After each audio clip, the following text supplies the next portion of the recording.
Assalamualaikum warahmatullahi wabarakatuh. Halo Sosios, selamat datang di Uncover Sosios, tempat di mana kita ngobrol santai dan mengulik sisi dosen. Bersama saya Put Fadila, di episode keempat ini kita kedatangan dosen nih dari Pulau Seberang, yaitu Pulau Madura. Nah, kita sambut Pak Salam. Berma Pak. Alhamdulillah saya. Panjenengan katin apa? Alhamdulillah sehat. Nah Pak, coba dong disapa teman-teman pakai bahasa Madura gitu. Matur sekelangkong. Assalamualaikum warahmatullahi wabarakatuh. Satu jatretan mahasiswa sosiologi. Gimana katin apa kabar pada saya? Oke. Nah Pak, kesibukan Bapak ini apa ya? Kan sekarang ini hari libur kan, masih liburan. Nah, mungkin Bapak punya kesibukan. Yang libur kan mahasiswanya. Oh gitu ya. Kalau di sini kan nggak ada libur. Ya di Pusdiklat, P2KK, kemudian kalau di Muhammadiyah karena kebetulan saya jadi sekretaris Majelis Pemberdayaan Masyarakat di Jawa Timur, PWM Pimpinan Wilayah Muhammadiyah Jawa Timur, lagi persiapan Jambore Nasional di Kebumen nanti tanggal 19, 20, 21 September nanti itu. Sibuknya koordinasi dengan teman-teman MPM PDM daerah kota kabupaten di Jawa Timur. Jadi lumayan sibuk ya Pak ya? Ya kayak rutinitas aja. Rutinitasnya gitu, seperti itu. Berarti udah masih sempet live TikTok nih nggak Pak? Di tengah-tengah kesibukan Kadang-kadang. Bapak? Oh kadang-kadang. Kadang-kadang, tapi gak nyanyi sekarang. Kenapa nggak nyanyi Pak? Khawatir ada mahasiswa nonton. Ya apa ya, harus ada ruang-ruang yang bisa kemudian kita tidak sekedar di kampus terus, tapi juga dengan masyarakat gitu, dengan teman-teman perserikatan gitu, dengan kalau di kelas. Kalau sosiologi kan hanya belajar tentang modal sosial, berjejaring. Nah kita harus mempraktikkan itu. Gitu, oke. Nah Bapak ini kepo nggak selain dikenal sebagai dosen yang suka live TikTok nih, dikenal sosok sebagai apa? Nggak ngerti, cuman kalau di media sosial mulai dulu di program pemberdayaan itu memang kita dituntut harus melakukan kampanye program itu melalui media sosial. Oh begitu, oke. Salah satunya yang kalau sekarang ya TikTok, kalau dulu ya ada Facebook, kemudian juga ada Instagram, ada X gitu. Cuman yang lebih familiar sekarang di teman-teman generasi Z ya, Gen Z maupun milenial juga TikTok.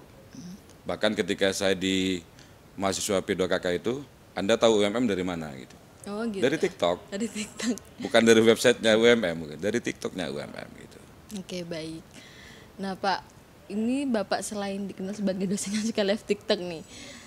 Nah, tim lab kemarin tuh bikin survei tentang Pak Salam. Nah, Pak Salam pasti kepo nggak dikenal sebagai apa lagi nih. Nah, pertanyaan yang pertama, kalau dengar nama Pak Salam, apa hal pertama yang langsung terlintas di benakmu? 45% menjawab Madura, 25% menjawab agamis dan mengaitkan agama, 15% menjawab gemoy, 15% asik dan gampang akrab. Nah, mungkin kita akan mereview satu persatu Pak Yam. Kalau Madura itu 100%. Oh, 100%. Bukan 45. Oh gitu ya. Ya. Nah, kenapa Pak Bapak ini bisa dikenal sebagai Madura gitu? Ya di mana-mana setiap pertemuan, dimanapun tempatnya, baik di teman-teman Muhammadiyah atau dengan siapapun, ya saya bilang, saya Madura gitu. Kemudian juga cuman biasanya kalau dengan warga, cuman hak joblos saya di Nganjuk itu aja gitu. Jadi kenalan saya di mana-mana Madura gitu. Dan mungkin wajah juga nggak bisa mengingkari gitu. Memang nggak usah kenalan sudah wajah Madura gitu. Wajah Madura gitu ya. Berarti mungkin teman-teman juga pahamnya juga karena logat juga sih Pak ya. Dialeknya juga Madura gitu. Tapi dulu pernah dialek saya berubah ketika saya di 2 tahun di Flores gitu, di ND. Jadi dialeknya sudah agak model-model ND gitu. Ada model-model anak timur gitu. Misalnya sonde begitu kakak, itu kan orang sana kan begitu kan. Nah, jadi ketika saya telepon salah satu dosen di sini itu sudah bahasa dialek saya sudah berubah. Saya Abdus Salam Bapak, gitu. Ini sudah. Ya, dialek itu kan tergantung di mana kita berkumpul gitu, di mana kita sering berinteraksi itu. Oke. Baik, dikenal Madura karena Pak Salam ini suka kayak bilang saya dari Madura, terus wajahnya juga Madura banget ya. Wajahnya apa? Rambo tapi hatinya rintu kata teman-teman. Oke. Baik, ini Mbak, 20% menjawab agamis dan mengaitkan agama ini. Gimana tuh, Pak? Ya apa ya, ketika saya ngobrol tentang sesuatu, apalagi saya kan dosen AIK, meskipun juga diragukan oleh mahasiswa sosiologi kan, masa esos MSI kemudian ngajar AIK Pak katanya. Nggak salah gitu. Saya bilang apa hubungannya esos dengan MSI begitu. Kalau saya kadang-kadang meskipun di kelas ketika misalnya ngomong tentang gerakan sosial, kemudian pemberdayaan atau kemudian apa namanya struktur sosial itu selalu ingat apa komunitas atau soliditas sosial. Kalau bahasanya Ibnu Khaldun kan soliditas sosial itu. Saya sering kali kemudian tiba-tiba otak saya itu ingat oh ini ayatnya begini, hadisnya begini kan. Kemudian fikihnya begini, usul fikihnya seperti ini itu. Jadi spontanitas aja gitu. Bahkan di ketika guyonan saja kemudian saya selalu ada ingat spontanitas di apa namanya misalnya kayak yang tadi disampaikan kenapa perempuan suka maca gitu. Iya. Turun mobil kan maca dulu, bahkan di kelas sudah ada dosennya masih dandan kan cewek itu. Nah, coba yang lihat laki-laki kan nggak peduli ya karena ada kaidah almar'atu kal mir'ah itu, perempuan identik dengan cermin. Nah, itu. Jadi sering apalagi kalau di UMM kan selalu minta dikaitkan dengan apa iman itu kan. Kalau di AIK ada ikhon, ada ihsan, itu ada ma'iyah dan segala macamnya itu. Bahkan kalau perlu bahwa teori-teori sosiologi itu atau teori-teori sosial maupun politik itu harus dikaitkan dengan apa namanya masalah keagamaan itu. Mungkin itu, mungkin itu. Bahkan guyonan ngebully teman-teman juga kadang-kadang ada sanatnya atau ada kaitannya dengan ada hadis, ada agama gitu. Jadi dianggap selalu mengaitkan agama ini karena terlintas tiba-tiba ada hadis gitu ya. Iya mungkin begitu ya teman-teman itu agamis gitu. Nah, Pak. Padahal agamis itu mestinya yang sering berjamaah di Arfaruddin gitu ya. Oke. Nah, ini menjawab gemoy di 15% nih. Itu tanggapannya gimana, Pak? Apakah Bapak ini suka kayak Pak Presiden yang suka joget-joget di kelas kayak oke gas. Kalau gemoy gitu. gemoy ini faktanya begitu, tapi sebenarnya juga nggak nyaman juga itu. Karena sejak di UMM ini jarang gerak gitu. Geraknya itu kalau dulu di program pemberdayaan itu kan kalau ketika survei atau monitoring itu kan belusukan, kemudian narik meteran gitu.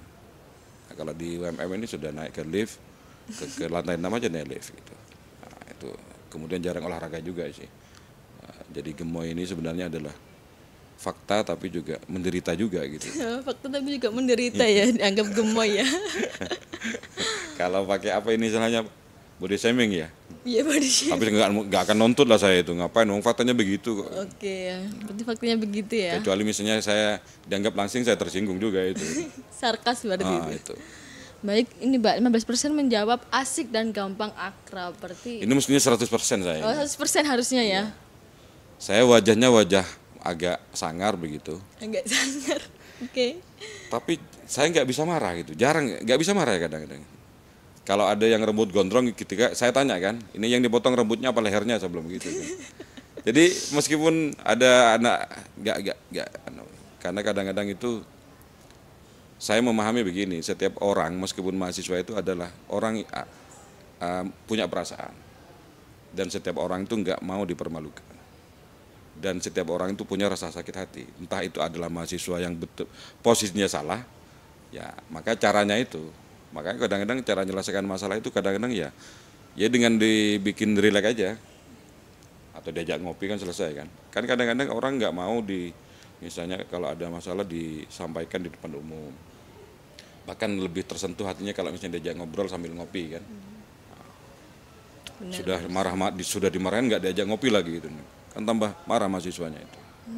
Sehingga ya itu aja dan nggak bisa serius saya itu Berarti kita sama Pak ya. Nggak bisa serius gitu. Kecuali misalnya kalau ngimamin dia serius lah kalau ngimamin itu. Tapi kalau diajak anu ya, mungkin karena lama di Surabaya ya, khawatir mutiara Surabaya itu muncul gitu. Berarti Pak Salam ini cukup unik ya, soalnya kan Madura ini terkenal kayak gimana ya, kayak keras gitu. Ternyata Pak Salam ini hatinya lembut ya ternyata. Wah, berarti rinto. Iya rintu, benar-benar. Baik. Ya apa ya, jadi kalau Madura bukan keras sih sebenarnya Madura itu. Ya mungkin kayak di tradisi Arab ya, di orang Madura ini kan juga panas, rumahnya jauh-jauh kalau di kampung, sehingga kalau ngomong kan teriak-teriak kan biar kedengaran gitu. Gitu. Oh. Jadi bukan bukan keras atau kasar ya, tapi karena watak keras kasar itu kan bukan terletak di suku ya, tapi di sifat seseorang gitu. Meskipun juga kadang-kadang juga berkelindan dengan di mana kultur dia apa membentuknya itu. Cuma itu tadi seringan saya itu gak terlalu serius gitu. Hidup itu sudah kata Tuhan itu, hidup itu hanya sendagoro dan permainan, kok malah kita serius itu. Kemudian juga maka saya bikin grup ngakak kan itu, majelis ngakak itu. Ya hanya ketawa aja gitu. Karena terlalu serius nanti cepat hipertensi dan segala macamnya itu. Oke. Baik, kita lanjut ke pertanyaan kedua. Menurutmu apa keunikan dari cara mengajar Pak Salam di kelas? 40% jawab storytelling, 40% lagi menyampaikan hadis, 20% live TikTok nih Pak. Kita bahas storytelling dulu nih. Kenapa bisa dianggap seperti itu? Ya kalau ngajar pemberdayaan itu ada istilah yang sangat fundamental dalam pemberdayaan itu. Kan ada yang mengatakan begini, kalau dosen itu, kalau orang kampus katanya itu, yang sederhana jadi rumit. Nah kalau fasilitator pemberdayaan, yang rumit jadi sederhana gitu. Artinya mudah dipahami masyarakat. Nah di pemberdayaan itu ada istilah yang ada di buku di 101 cerita pemberdayaan itu. Baju kita itu, baju saya kan belum tentu cocok sama baju puput. Yeah. Mungkin kalau baju saya dipakai puput, mungkin kayak orang pakai gamis kan, atau mau kena kan, karena kelonggaran gitu. Nah artinya bahwa belum tentu di daerah tertentu, saya dulu 2 tahun di Flores, belum tentu cerita sukses yang di Flores itu bisa diterapkan di Jawa. Kemudian di Madura, kan belum tentu yang di Jawa, belum tentu juga cocok di Madura diterapkan itu. Kenapa? Karena kultur masyarakatnya berbeda, struktur masyarakatnya juga berbeda, tingkat pendidikannya juga berbeda. Sehingga pendekatan-pendekatan itu yang harus juga tidak bisa diseragamkan gitu. Nah, saya kadang-kadang bercerita itu, misalnya Bapeda Trenggalek, misalnya saya pernah di Trenggalek, belum tentu cocok di Surabaya yang dikenal rumit misalnya itu. Semua orang mengatakan Surabaya rumit misalnya itu. Tapi belum tentu juga. Jadi pendekatan-pendekatan yang berbeda itu yang kadang-kadang saya ceritakan di kelas. Nah, ketimbang menceritakan tradisi Eropa misalnya Robert Kamis misalnya, atau kemudian Jam EV itu kan masyarakat Australia kalau tidak keliru itu. Kulturnya berbeda, kemudian tradisinya berbeda, kemudian tentang kelas ekonomi juga berbeda. Nah, storytelling itu maksudnya adalah menjadi pijakan gitu, menjadi dasar bahwa biar mengambil pelajaran aja teman-teman itu. Oh ternyata bahkan di Malang saja memperlakukan desa Dau misalnya itu, kecamatan Dau di desa mana ini Mulyagung misalnya itu, belum tentu juga bisa diterapkan di Lowokwaru karena dengan kulturnya yang urban gitu, dengan masyarakatnya yang homogen itu.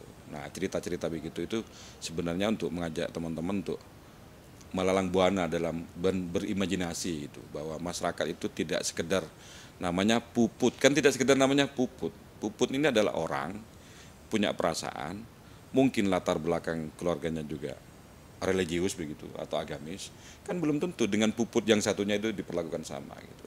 Nah, itu jadi saya sering mengkaitkan begitu. Kalau yang hadis tadi itu yaitu tadi. Jadi sebenarnya kan hidup ini kan mengulang atau merefleksikan kehidupan orang-orang masa lampau.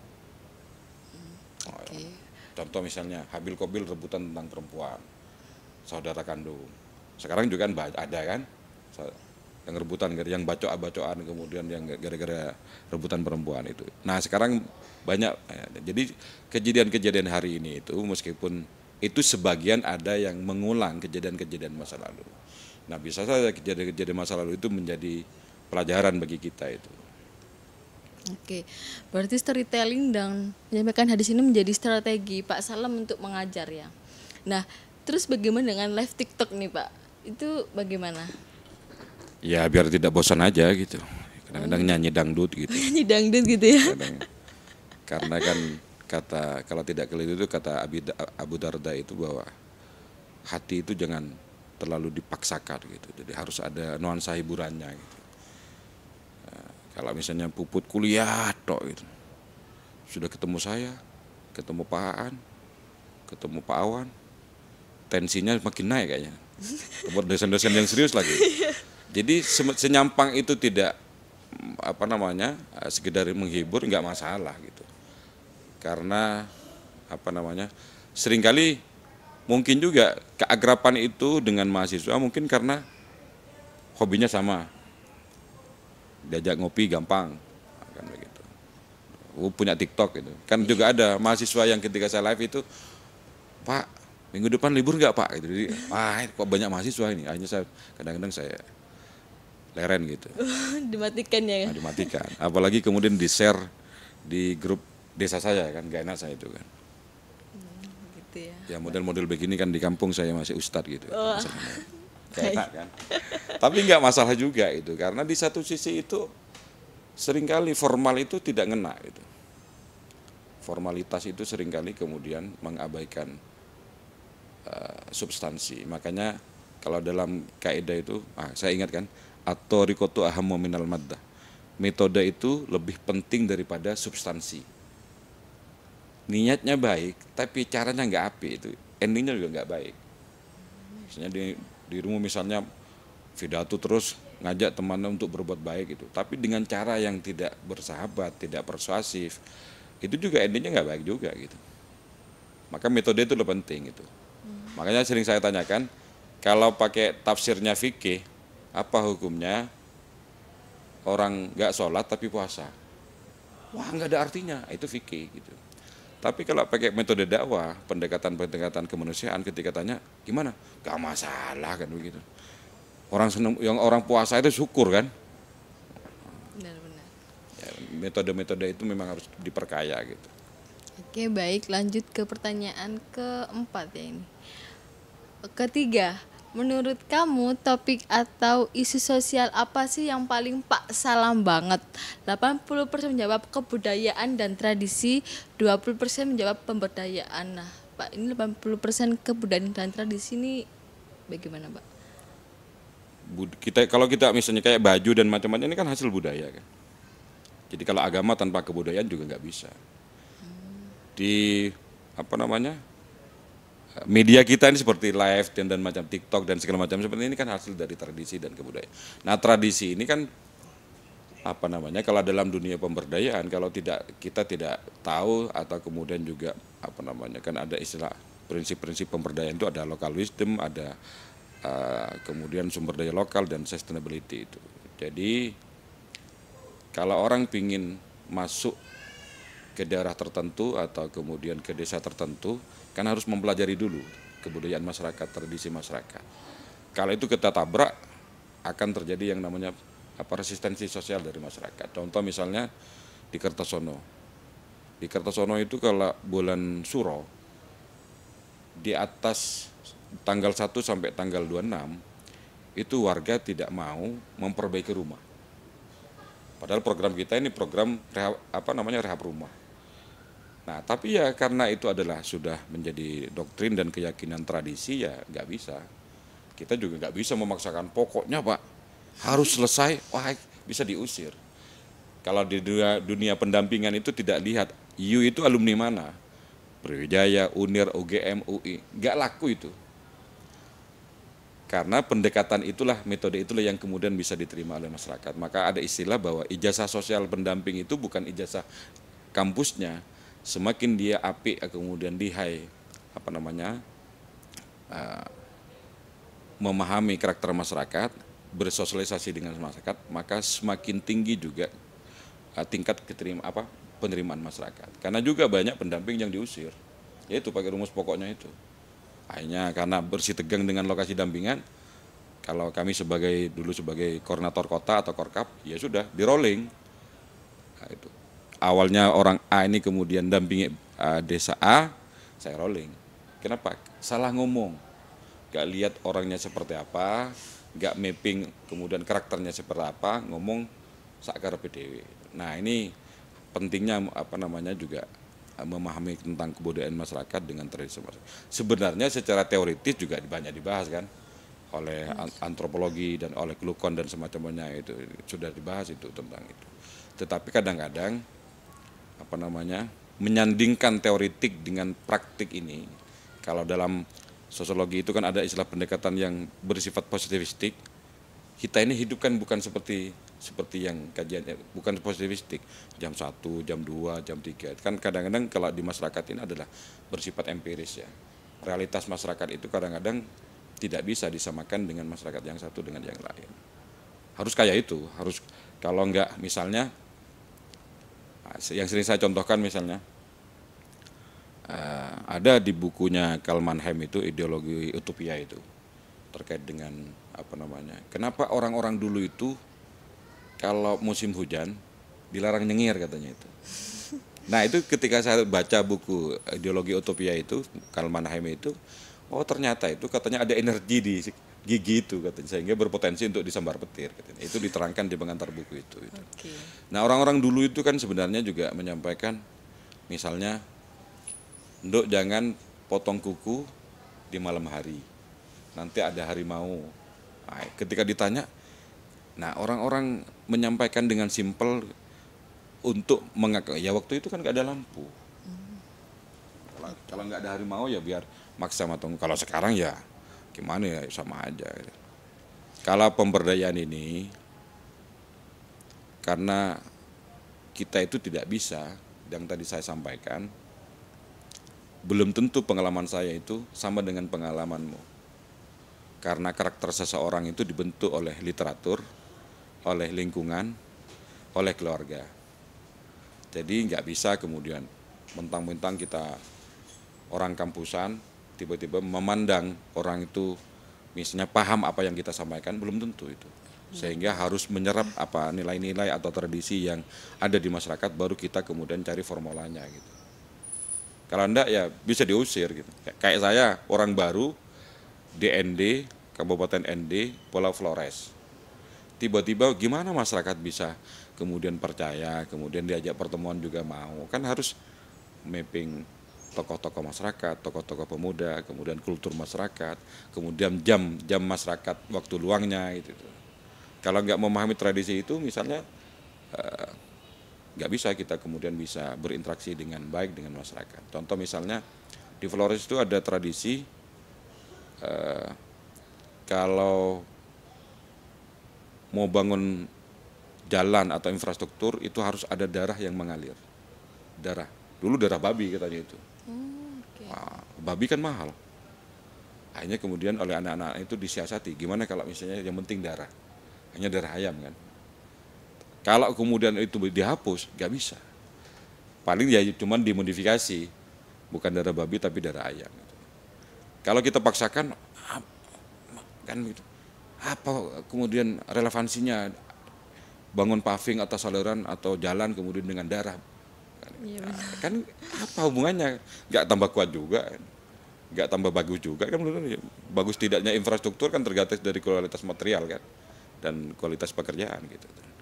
Itu salah satunya, sehingga nggak bisa kita itu kemudian hidup tanpa dikelilingi dengan tradisi. Ya orang kayak orang Jawa ya harus ada istilah antep asor gitu. Kalau Madura juga ada asor, yang tua yang misalnya yang muda harus menghormati yang tua. Kalau di jalan di depan orang tua harus merendahkan punggungnya itu.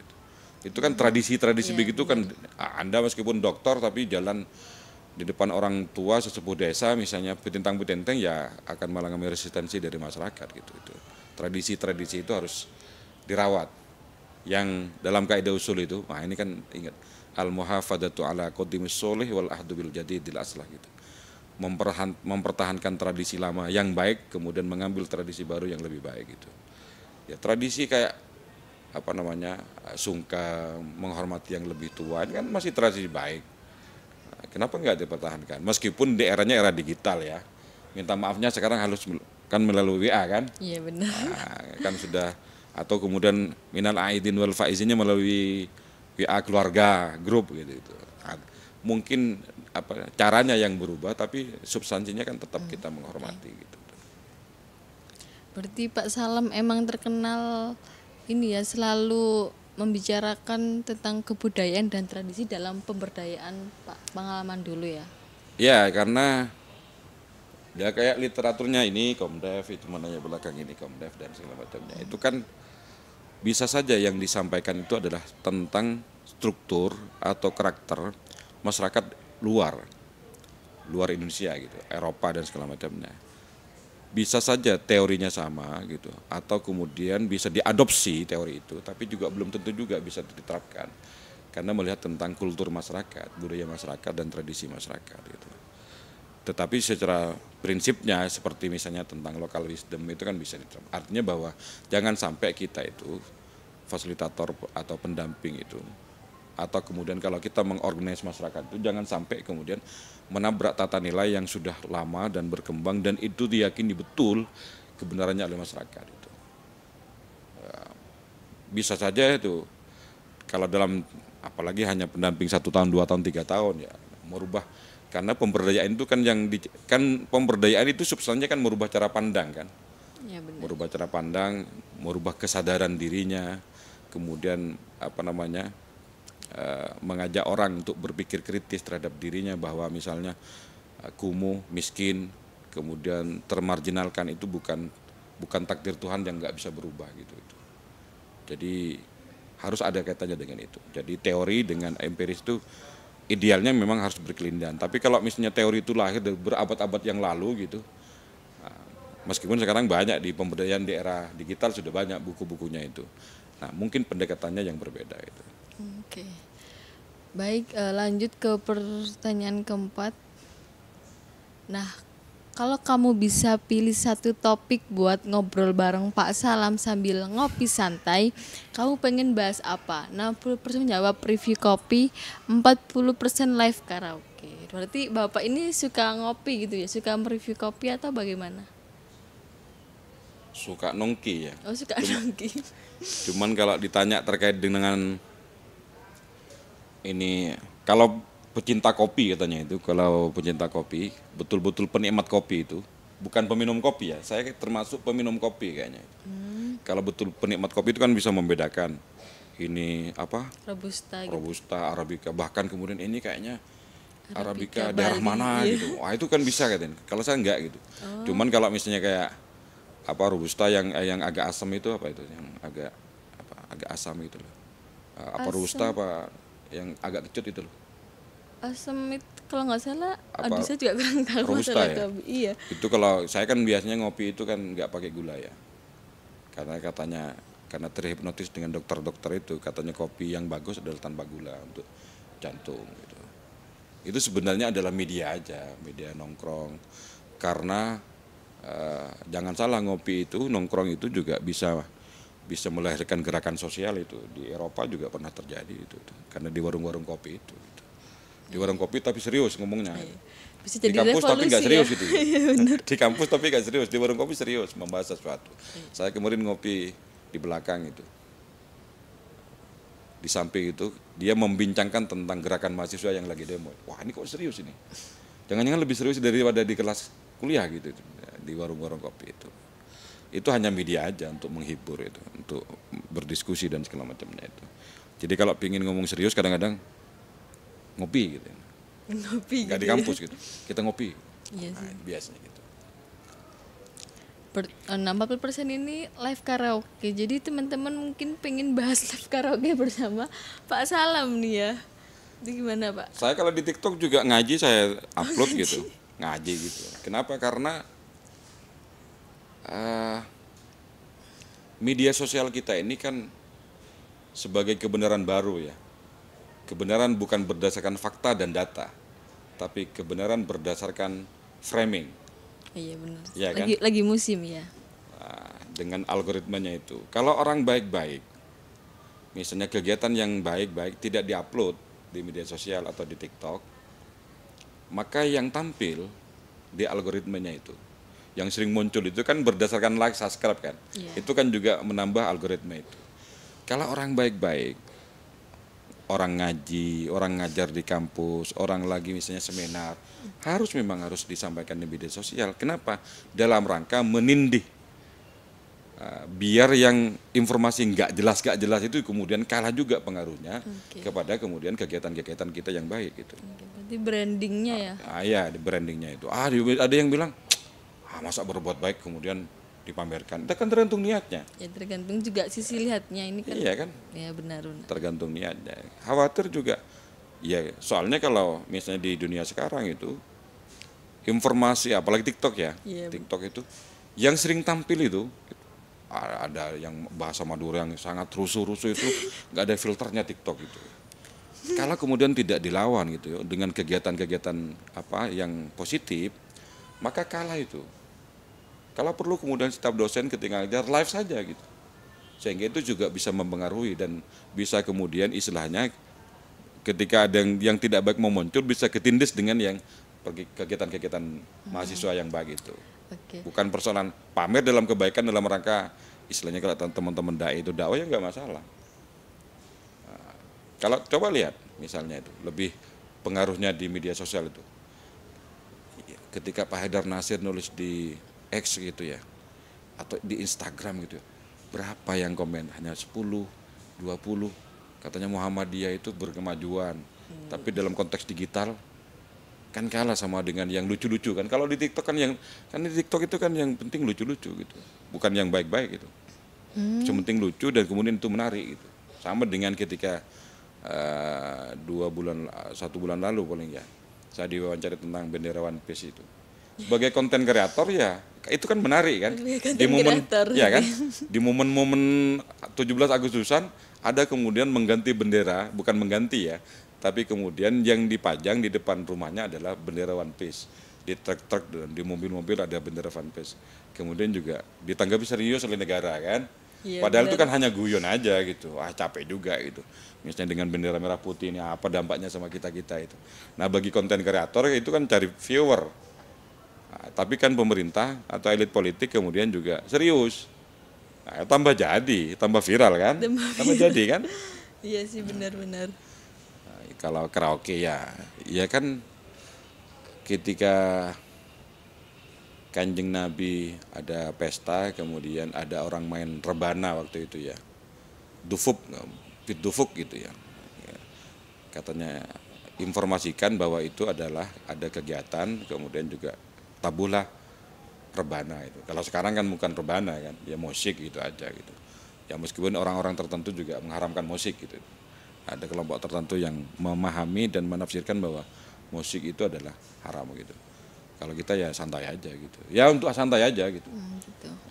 Nah gimana dengan dosen yang jadikan media TikTok ini buat branding dia ini kayak dosen killer, kayak ini Pak lagi viral kan dosen yang membantai pas sidang itu kan kelihatan kayak dia ini kamu kurang ini, kamu kualitatif ini itu. Oh iya banyak lagi tren sekarang itu. Iya, banyak sekali tuh. Saya pernah itu yang live itu yang kayak di luar Jawa itu ya, yang cewek-cewek itu, ibu-ibu itu. Iya. Ya itu tadi, itu berposisi sebagai edukasi atau sebagai konten kreator ya. Jadi kan nggak mau kan live lagi. Nah, misalnya kemudian mahasiswanya kemudian ini penelitian ini kurang ini apa relevansinya, kemudian kontennya apa gitu. Dia habisin kan juga kasihan juga karena jejak digital itu kan juga susah dihapus ya, kasihan juga mahasiswanya itu. Kecuali misalnya motivasi gitu. Ya, itu mengedukasi kayak kalau kemudian kualitatif. Ya meskipun mahasiswanya dalam rangka mendidik dan macam-macam, tapi kalau dengan ya itu tadi kalau metodenya kurang tepat juga nggak elok juga gitu. Jadi ada juga, saya juga mengikuti profesor siapa itu yang suka live ketika ngajar Fakultas Agama Islam di Universitas Hasanuddin Makassar kalau tidak gitu. Ya baik-baik saja itu. Karena kan kalau yang baik itu kan jadi sumber pembelajaran kan. Iya, Ada kan juga di TikTok terkait dengan bagaimana misalnya cari jurnal yang yang kredibel gitu. kredibel, kemudian ada kan. Banyak Nah, YouTube sekali juga sih. begitu itu. Menurut saya juga alhamdulillah gitu. Ketika misalnya itu di cara mengedukasi masyarakat atau mahasiswa atau teman-teman yang lagi sibuk riset kemudian buntu kemudian cari di YouTube tidak ketemu, cari di TikTok ternyata ketemu. Itu enggak masalah gitu menurut saya itu. Yang penting kemudian tidak merendahkan martabat orang kan. Nah, kalau gitu-gitu itu. Ya meskipun wah itu gara-gara dapat misalnya fee gitu. Ya itu kan konsekuensi logis kalau misalnya banyak orang merasakan manfaatnya kan pasti komen kan. Ya pasti minimal jempol lah, like lah kan. Iya benar. Baik, setelah kita mereview nih tentang tanggapan teman-teman ya, saya jadi kepo tentang pengalaman Pak Salam sebelum jadi dosen. Kan Pak Salam ini tadi kelihatan banget sebagai orang lapang ya. Kenapa bisa jadi dosen padahal uang orang lapang ini lumayan banyak ya. Daripada jadi dosen kan sedikit. berarti. Sekarang apalagi sekarang dijadikan beban negara pula. Ya, Itu gimana, kata Pak? Bu Sri Mulyani Iya, ya. benar. Guru ini jadi beban. Iya. Padahal di Undang-Undang Dasar itu adalah bahwa negara lah yang harus bertanggung jawab untuk mencerdaskan bangsa. Medianya lewat pendidikan melalui guru dan dosen. Ya, saya dulu itu awal-awal itu memang 2007 itu saya ke Flores ya. 2007 sampai 2009 awal ya. Kan masih bujang kan. Masih bujang.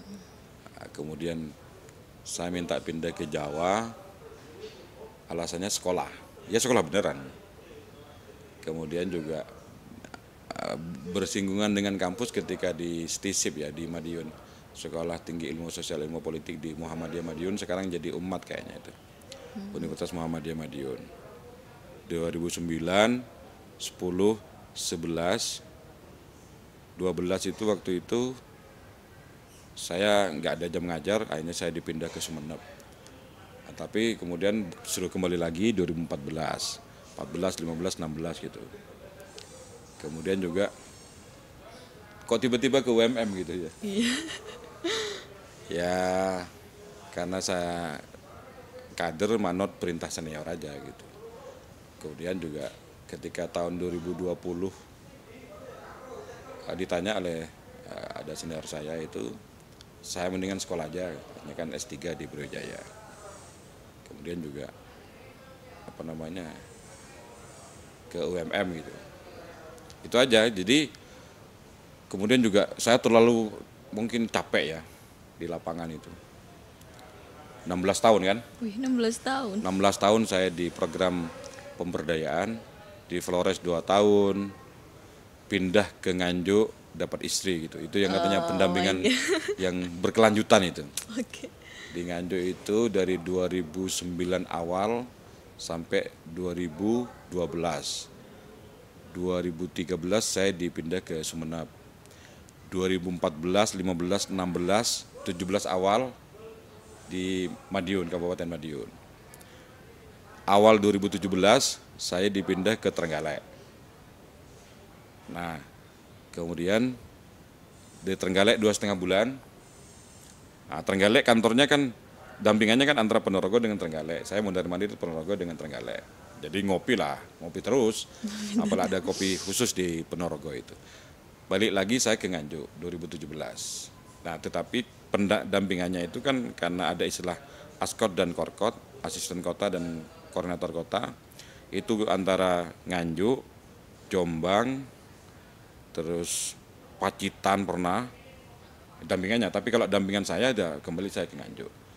Administrasinya di Nganjuk, tapi kantor besarnya dampingannya adalah sampai Pacitan. 2017 sampai 2019 awal saya pindah ke Surabaya. Kota yang paling tidak diinginkan oleh teman-teman sepanjang sejarah pendampingan. Kenapa Pak tidak diinginkan? Karena Surabaya itu satu kelurahannya banyak. 150 kelurahan dan kota metropolitan kan. Iya. Kan kita bayangkan ketemu orang aja susahnya minta ampun. Bahasa saya kalau dampingi di Surabaya itu ketemu orang 10 kali, 1 kali. Kalau misalnya dampingi masyarakat di daerah Magetan, Madiun, Ponorogo, ketemu 3 kali dengan warga sudah kasih kopi, bahasanya begitu. Dari sekian gampangnya ketemu orang. Jadinya bukan karena sibuk, Marin. Kemudian Surabaya ribet. 150 kelurahan, saya jadi korkap di Surabaya, membawahi Madura Raya, Bangkalan. Waktu itu Sampang belum masuk program. Sampang masuk program sekitar 2021. Madura Raya lah ya, Sumenep, Pamekasan, ya kita sering biasa itu. Terus 2022 detik-detik program mau selesai, ditambah Sidoarjo, Pasuruan kota kabupaten. Jadi saya membawahi 8 kota kabupaten. Yang masing-masing kota kabupaten itu ada namanya ASKOT, asisten kota. Nah, saya sebagai korkapnya, sebagai koordinator kabupaten, tapi membawahi di progres kegiatan dan segala macam. Kalau misalnya di lapangan banyak masalah, ruwet ya mau tidak mau saya harus turun ke lapangan gitu. Jam 10 malam gitu, nggak masalah karena jelaskan masalah itu nggak bisa lewat HP gitu, lewat handphone. Ketemu langsung dengan orang itu berbeda ketika lewat telepon. Kemudian juga makanya persis yang ditanyakan ada Mas Salahuddin sebagai warga dua waktu itu. Bang kenapa kok mau jadi dosen katanya itu. Nah, mungkin karena di lapangan sudah lama gitu, kemudian juga ya pingin aja gitu. Bahkan banyak sih orang yang bertanya, ya tadi seperti yang ditanyakan Pupul itu, kan gak ada duitnya. Iya benar, gitu. ada duitnya. Biayanya kan sedikit, gitu. Ya kan kadang-kadang bayaran itu penting, yang mahal, tapi kita menikmati juga kan. Kata Pak Muhajir kan nggak apa-apa sedikit nanti masuk surga. Oh gitu ya. Yang banyak kan juga lebih cepat masuk surga. Iya. Itu aja sih sebenarnya itu.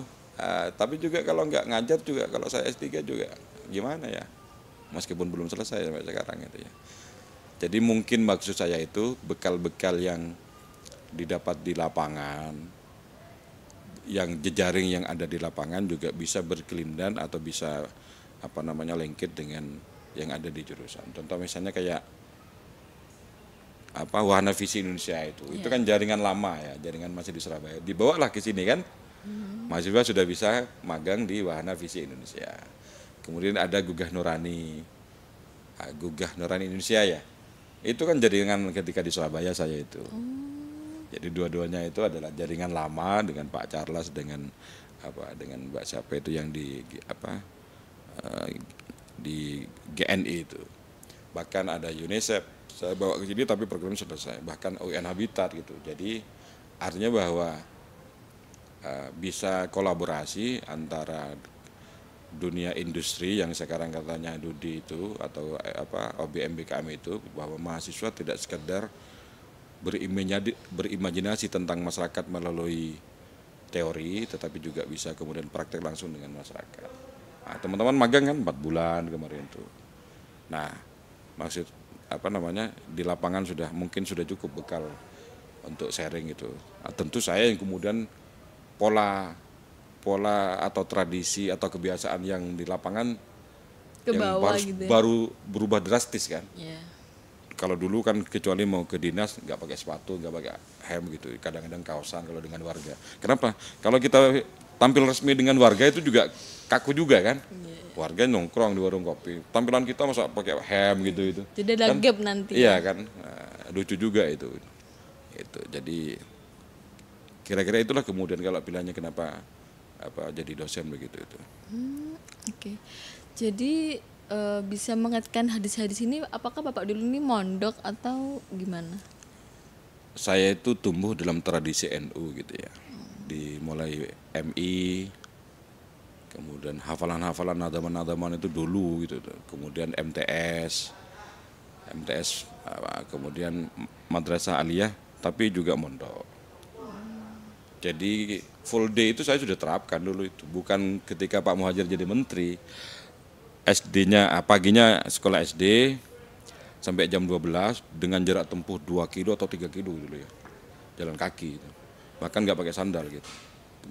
Jangan pakai sepatu, nggak pakai sandal gitu. Oke, berarti kayak abang dulu Abdul gitu ya. Terus pulang jam 12, jam 1 balik lagi ke madrasah sampai jam 5. Kemudian juga ngaji malamnya kan. Jadi hafalan-hafalan gitu-gitu ya ada yang kemudian yang sambil berjalan, tapi yang sering masih di memori itu yang masih yang mungkin karena mulai dulu ya belajar bahasa Arab ya, meskipun nggak paham-paham juga, belajar nahwu, sorob dan segala macamnya, itu mulai tradisi di pesantren, meskipun juga nggak apa pinter-pinter juga gitu. Jadi ketika misalnya melihat teks atau apa gitu, kadang-kadang hafal gitu aja, dihafalin sebentar sudah hafal gitu, gampang ingatnya gitu. Itu ya karena mungkin warisan-warisan yang lama gitu, hafalan-hafalan gitu. Meskipun banyak hilangnya kan, ketika di kampus banyak hilangnya juga itu. Masih sering disebut-sebut ya hadisnya. Jadi kadang-kadang kalau misalnya ya kan banyak kan sekarang banyak sumber informasi dan sumber ilmu pengetahuan. Misalnya dengarkan ngaji kiai siapa, baik dari Muhammadiyah maupun dari NU atau siapapun. Kalau misalnya baik kan bisa diambil aja kan, dengarkan ceramahnya. Kemudian ada yang menarik, ada kaidah usul fikih atau kemudian Al-Quran hadis yang kemudian disebutkan, ya kita tinggal catat kan. Ada orang yang katanya ada orang yang kuat hafalannya karena membaca, ada karena mendengarkan. Kalau saya pakai dua-duanya, kadang-kadang ya dengarkan YouTube yang bagus-bagus gitu terkait dengan materi-materi agama itu. Kalau materi-materi yang lain kan juga banyak di YouTube kan. Itu saja sih. Mereka media sudah banyak sekarang. Beda dengan zaman saya kuliah kan. Bukunya berat, bacanya nggak paham, pegang kamus populer lagi. Jadi yang di buku itu nggak paham, cari pegang kamus populer nggak paham lagi itu. Kalau sekarang tolong dong jelaskan ini apa kan ChatGPT ya. Selesai sudah itu. Selesai itu. Tolong misalnya coba uraikan bukunya Ibnu Khaldun terkait dengan Muqaddimah. Jelaskan itu tentang konsep asabiyah, kemudian terkait dengan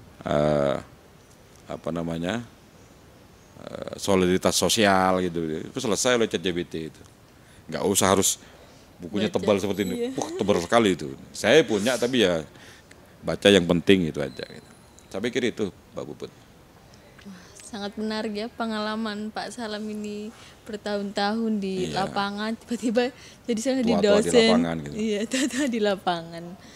Nah Pak, nggak kerasa ya obrolan kita udah mau berakhir nih. Mungkin Bapak ada kata-kata atau orasi nih, bisa orasi kan karena keadaan Indonesia sedang tidak baik-baik saja katanya.